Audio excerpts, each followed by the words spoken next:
1993-cü ilin Başlıbel faciəsinin zərər çəkmiş iştirakçısı Habil Ələsgərovu bu gün ölkədə tanımayan az adam olar.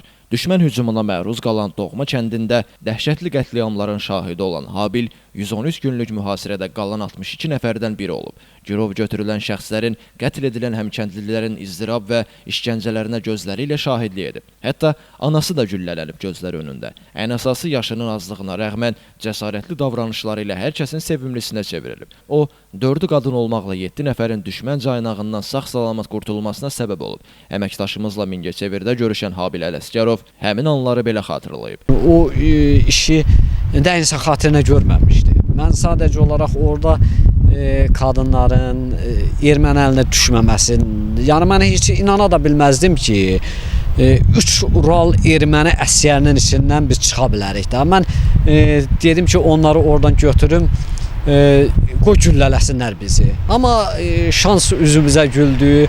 Mən bugün ona şükür edirəm. Mən nəinki o 7 nəfərin, mən orada o qalıb həmin atışma zamanı ayrı düşən insanları da bir həftədən sonra toplayıb bir yerə yığmışam. Düzdür, sonradan bizim dəstəmiz 2 yerə bölündü.